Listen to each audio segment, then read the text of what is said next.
মহানবী হযরত মুহাম্মদ সাল্লাল্লাহু আলাইহি সাল্লামের প্রিয় সাহাবীদের একজন হযরত আব্দুল্লাহ ইবনে আমর ইবনিল আস রাদিয়াল্লাহু আনহু।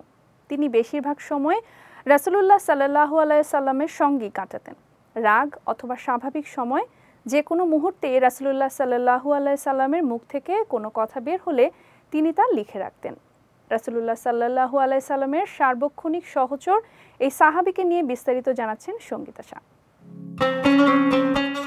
হযরত আব্দুল্লাহ ইবনে আমর ইবনিল আস রাদিয়াল্লাহু তাআলা আনহু রাসূল সাল্লাল্লাহু আলাইহি ওয়াসাল্লামকে সঙ্গ দেওয়ার বাহিরে দিনের যে সময়টুকু পেতেন তা তিনি রোজা রেখে ও ইবাদত করে কাটাতেন। ধীরে ধীরে তিনি এতটাই ইবাদতে অভ্যস্ত হলেন যে স্ত্রী পরিজন দুনিয়া সব কিছুর প্রতি নিরাসক্ত হয়ে পড়লেন। একদিন তার বাবা রাসূল সাল্লাল্লাহু আলাইহি ওয়াসাল্লামের কাছে তার বিরুদ্ধে অভিযোগ জানালেন। তখন রাসূল সাল্লাল্লাহু আলাইহি ওয়াসাল্লাম তাকে ডেকে বাবার আনুগত্যের নির্দেশ দিলেন এবং বললেন, তুমি রোজা রাখো, ইফতার করো, নামাজ পড়ো, বিশ্রাম নাও, স্ত্রী পরিজনের হক আদায় করো, এটাই আমার তরিকা বা পন্থা।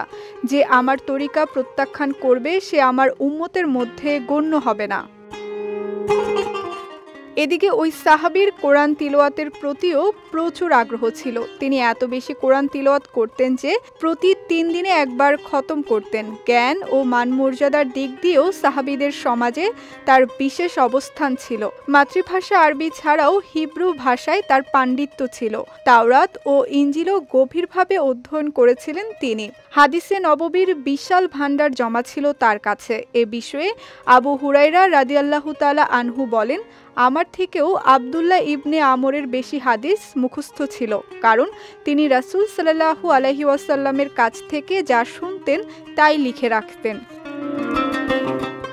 হযরত আব্দুল্লাহ ইবনে আমর রাদিয়াল্লাহু তাআলা আনহু রাসূল সাল্লাল্লাহু আলাইহি ওয়াসাল্লামের মুখনিসৃত বাণীর বিরাট একটি অংশ সংগ্রহ করেছিলেন। তিনি তার সংগ্রহটির নাম রেখেছিলেন সাদেকা। তার কাছে কোনো বিষয়ে জিজ্ঞেস করা হলে তিনি সে সম্পর্কে তার স্মৃতিতে কিছু না থাকলে সাদেকা দেখে উত্তর দিতেন।